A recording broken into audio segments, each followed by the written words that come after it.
ओबीसीच्या संदर्भातली भूमिका जी आहे ती वारंवार माननीय मुख्यमंत्री एकनाथजी शिंदे साहेबांनी जनतेसमोर आणि ओबीसी समाजावर ठेवलेली आहे। मराठा समाजाला आरक्षण मिळालं पाहिजे आणि त्याच्यासाठी सरकार प्रयत्न करतंय आणि त्याला टिकणारं आरक्षण हे शिंदे सरकारच्या माध्यमातून दिलं जाईल त्याची खात्री माझ्यासारख्या कार्यकर्त्याला आहे।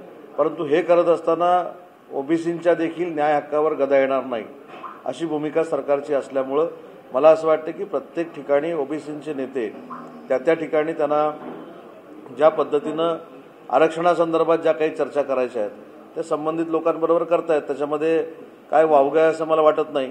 परंतु एक त्याच्यामध्ये मला असं वाटतं काँग्रेसच्यात मात्र 2 बैठका आहेत, एक विरोधी पक्षनेत्यांनी नागपूरला घेतलेली आहे आणि एक प्रदेशाध्यक्षांनी मुंबईमध्ये घेतलेली आहे।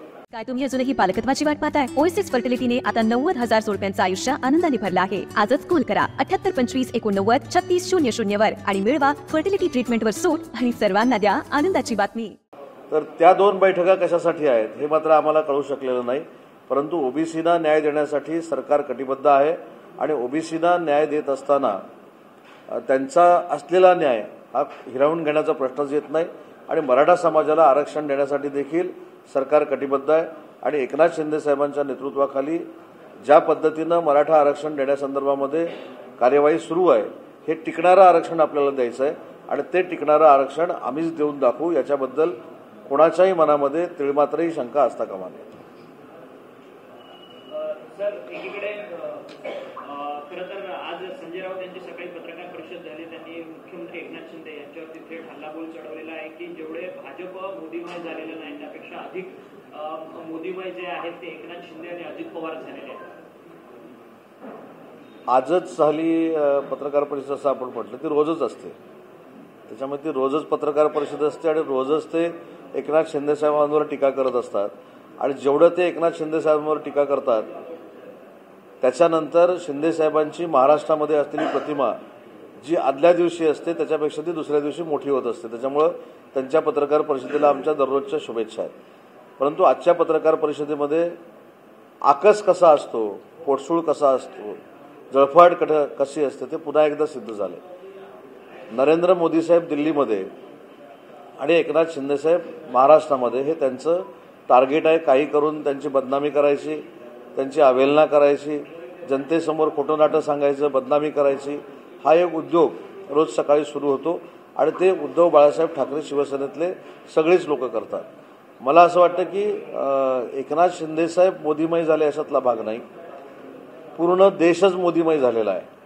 नरेंद्र मोदींनी विकासात्मक देशाचा जो कायापालट केलेला आहे, 370 सारखं कलम रद्द केलेला आहे, त्याच्यानंतर राम मंदिराचा प्रश्न सोडवलेला आहे आणि म्हणून अजितदादा देखील देशाचे पंतप्रधान नरेंद्र मोदीच कायमस्वरूपी राहावेत यासाठी आमच्या महायुतीमध्ये सामील झाले आणि म्हणून नुसते एकनाथजी शिंदे आणि अजितदादा हे मोदीमय झालेले नाहीत, तर या निवडणुकीनंतर लोकसभेच्या पूर्ण भारत देश, पूर्ण हिंदुस्थान हा मोदीमय होता हे निश्चित होईल आणि पुन्हा एकदा नरेंद्र मोदी देशाचे पंतप्रधान होतील। संजय राऊत असं म्हणतात की बाळासाहेबांनी कोणाला दूर केलं नाही, सगळ्या नेत्यांना बाळासाहेबांनी एकत्र केलं होतं। एकनाथ शिंदे यांचा शिवसेनेशी काहीही संबंध नव्हता पूर्वी, त्यांना बाळासाहेबांची विचारधारा माहीत नाही। आपल्याला आठवत असेल मी अनेक वेळा सांगतो की जेवढं जोरात आपण खोटं बोलतो तेवढं लोकांना पटायला सुरुवात होते। आपल्याच माध्यमातून, यूट्यूबच्या माध्यमातून कदाचित मी हे बोलल्यानंतर वंदनीय बाळासाहेब मला किती कळलेत म्हणून उद्या प्रेस कॉन्फरन्समध्ये येऊ शकतं। माझं दुर्दैव आहे की मी वंदनीय बाळासाहेबांबरोबर काम करू शकलो नाही, परंतु त्यांचे मी विचार वाचलेले आहेत, त्यांचे मी विचार अनेक वर्ष ऐकलेले आहेत आणि तुमच्याच माध्यमातून, यूट्यूबच्या माध्यमातून ठाण्याचं एक भाषण हे आमच्या सगळ्यांच्या समोर आहे आणि त्याच्यामध्ये वंदनीय बाळासाहेब असं म्हणाले की माननीय एकनाथ शिंदे हे आनंद दिघेंच्या मुशीतनं तयार झालेले शिवसैनिक आहेत, त्याच्यामुळे या सर्टिफिकेटपेक्षा अन्य कोणाच्याही सर्टिफिकेटची आवश्यकता एकनाथजी शिंदेंना नाहीत। याचा अर्थ जे कोण पत्रकार परिषद घेत आहेत याच्यापेक्षा कडवट आणि सच्चे शिवसैनिक हे एकनाथजी शिंदे आहेत हे स्वतः शिक्कामोर्तब वंदनीय बाळासाहेबांनी ऑलरेडी पूर्वी केलेलं आहे। खरं तर सर, संजय राऊत हेही म्हणाले की जे आता टीका करतात त्यांना बाळासाहेबांचा इतिहास माहीत नसेल, पूर्वी बॅरिस्टर नाथ पै असतील, त्याच्यानंतर समाजवादी नेते मधु दंडवते असतील, त्यांच्यासोबत बाळासाहेबांनी अनेक वेळा काम केलेलं आहे. प्रत्येकाला असं वाटत असतं की वंदनीय बाळासाहेबांच्या सोबत अनेक नेते मंडळींनी काम केलेलं आहे. बाळासाहेब हे बाळासाहेब होते, त्यांची तुलना कोणाशीच होऊ शकत नाही. त्यांच्याबरोबर किती लोकांनी काम केलंय म्हणून ते देखील बाळासाहेब होऊ शकत नाही, त्याची नोंद देखील काही लोकांनी घेतली पाहिजे. आणि आजच्या पत्रकार परिषदेमध्ये आपण जर बघितलं तर पत्रकार परिषदेमध्ये उद्धव बाळासाहेब ठाकरे पक्षप्रमुखांना देखील बऱ्यापैकी आव्हान दिल्यासारखं आहे. ते त्याच्यामध्ये असं म्हटलेत की माझ्या एवढे बाळासाहेब कोणालाच माहिती नाहीत. माझं आव्हान आहे याबद्दल की माझ्या एवढे बाळासाहेब कोणालाच माहिती नाहीत. याचा अर्थ अन्य लोकांनी देखील आत्मचिंतन करण्यासारखं आहे. आणि आता आपण जो उल्लेख केलात की बॅरिस्टर नाथपै आणि मधु दंडवते साहेबांचा, मी माझ्या आयुष्यातलं भाग्य समजतो की शेवटची निवडणूक ज्यावेळी मधु दंडवते, प्राध्यापक मधु दंडवते साहेब हे कोकणामधनं लढले, राजापूर मतदारसंघामधनं लढले, त्यावेळी एक आकर्षण म्हणून, एक फार मोठा विद्वान नेता म्हणून पूर्ण प्रचारामध्ये त्यांची गाडी चालवण्याची संधी माझ्यासारख्या कार्यकर्त्याला मिळालेली होती. त्याच्यामुळे प्रत्येकाला असं वाटत असतं की आपणच लोकांबरोबर काम केलंय. आणि म्हणून एकनाथ शिंदे साहेबांनी तर फार मोठ्या महाराष्ट्रामध्ये काम उभं केलेलं आहे. म्हणून जिथं मी सांगितलं की मी देखील स्वतः मधु दंडवते साहेबांची गाडी चालवलेली आहे, त्याच्यामुळे मला असं वाटतं की एकनाथ शिंदे साहेबांवर टीका करण्याचा कोणाला अधिकार नाही.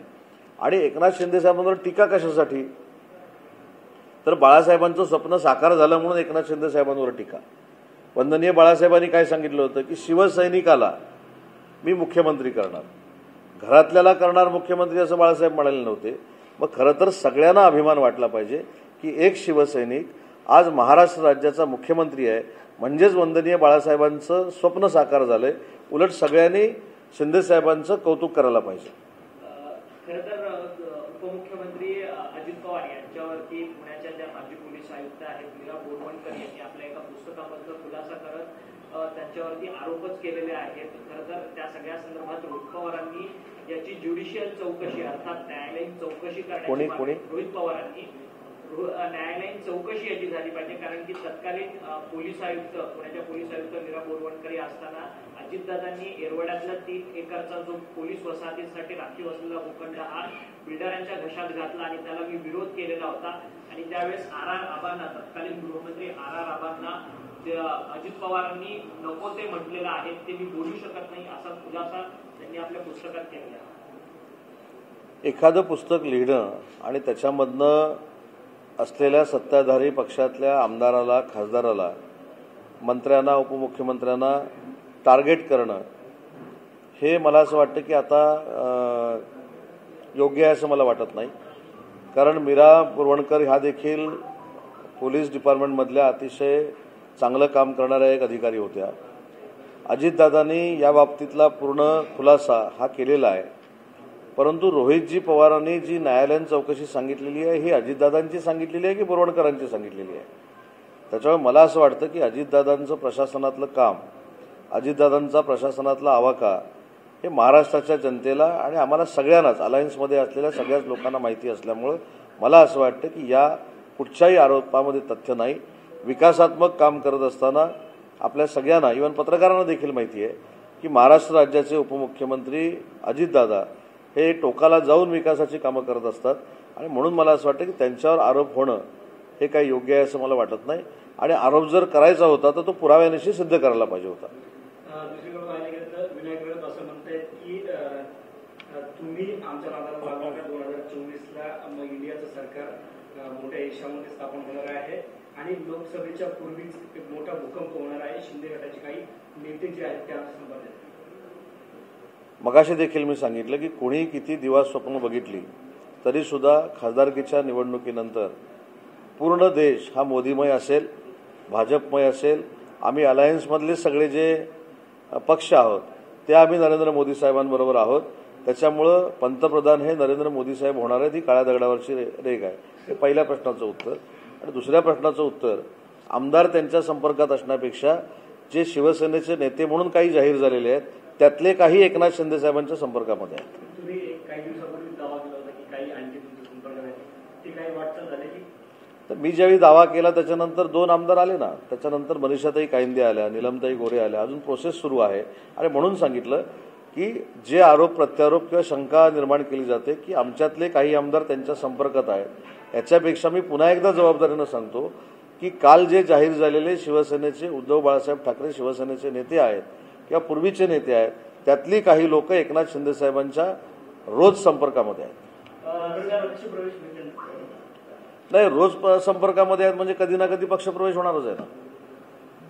सर, तुमचे मित्र विनायक राऊत हे उबाटा गटामध्ये अर्थात पूर्वी सचिव पदावरती होते, आता ते नेते पदावरती त्यांची वर्णी लागलेली आहे. मित्र म्हणून तुमच्या काही शुभेच्छा आहेत? ते माझे ते नक्कीच मित्र नाहीत. मी त्यांच्याकडे बघताना एक सिनियर लीडर म्हणून बघायचो. मैत्री विचाराची नक्कीच होती, परंतु वयोमानानं ते माझ्यापेक्षा मोठे असल्यामुळं मी काही काळ त्यांच्या नेतृत्वाखाली नक्की काम केलेलं आहे. आणि म्हणून आमची दानत बघा की विनायक राऊत साहेब सचिव पदावरनं शिवसेना नेते झाले, त्याबद्दल माझ्या मतदारसंघामार्फत त्यांना मनपूर्वक शुभेच्छा आहेत. माझ्यामार्फत देखील मनपूर्वक शुभेच्छा आहेत. ही दानत अशीच प्रत्येकाची असावी लागते. जसं मी आज विनायक राऊत साहेबांचं ते नेते झाले म्हणून अभिनंदन केलं, तसं काही लोकांनी आपल्यातलाच एक माणूस मुख्यमंत्री झाला म्हणून वर्षभरापूर्वी अभिनंदन करायला पाहिजे होतं. परंतु किती कोती वृत्ती आहे हे त्याच्यातनं महाराष्ट्राला दिसलंय. पण आमची तशी वृत्ती नाही.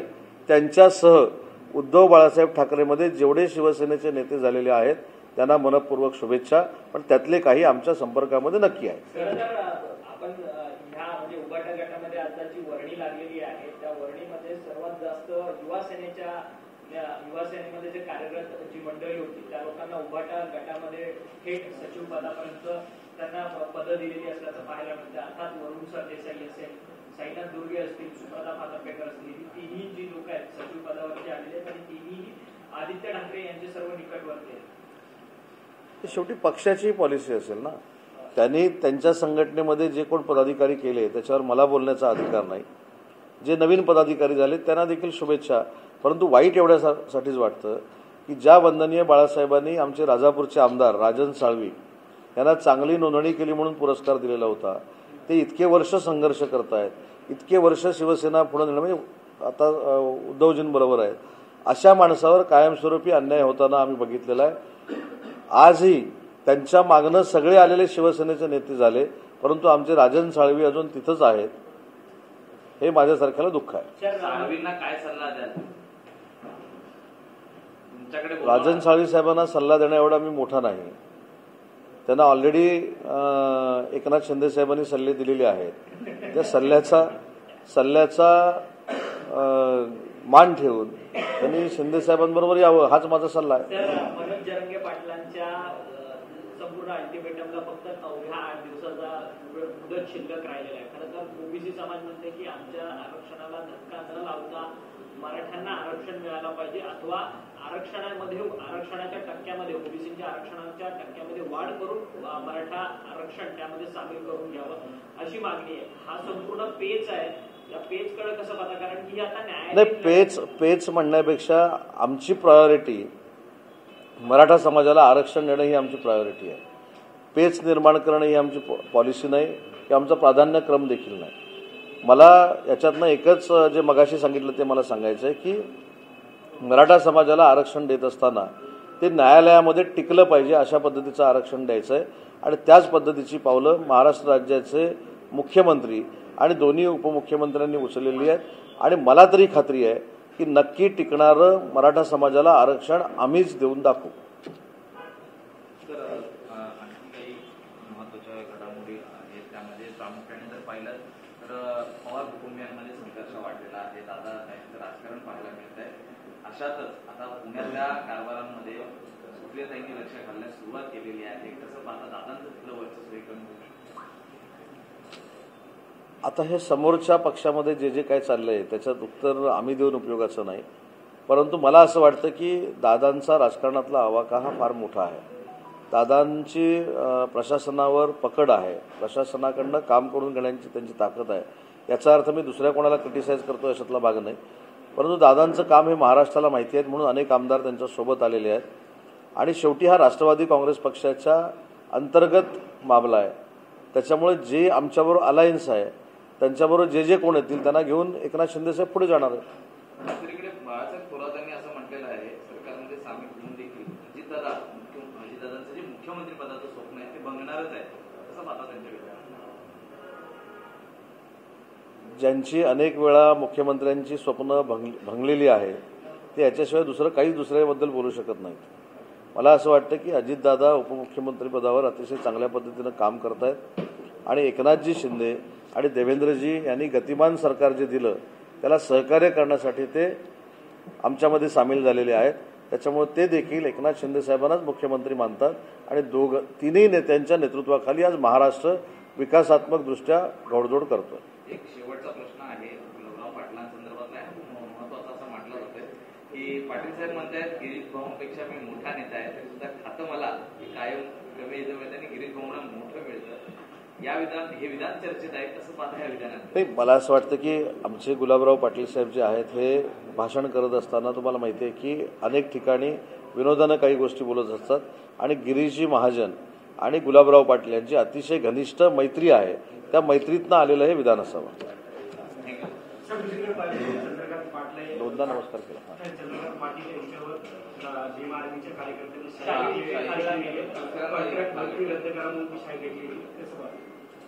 मी तर पहिल्यांदा ज्यांनी हे कृत्य केलं त्यांचा जाहीरपणानं निषेध करतो आणि त्यांच्यावर कारवाई झाली पाहिजे अशा पद्धतीची आमची सरकार म्हणून देखील प्रामाणिकपणाची भूमिका आहे. सांगतो ना कॉन्ट्रॅक्ट भरतीच्या संदर्भातला जो विषय आहे तो गृह खात्याच्या विषयासंदर्भात मी कालच सांगितलं की याच्यामध्ये स्वतः उपमुख्यमंत्री देवेंद्रजी आहेत ते याच्यावर स्टेटमेंट करतील.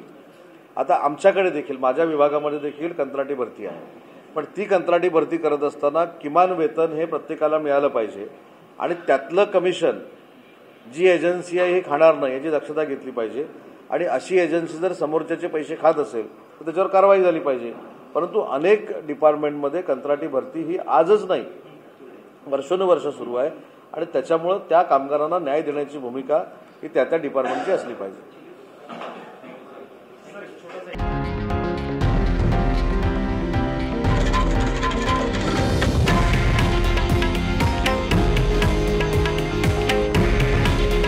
हे आहे देशातील नंबर 1 न्यूज नेटवर्क आणि आपण पाहत आहात TV9 मराठी.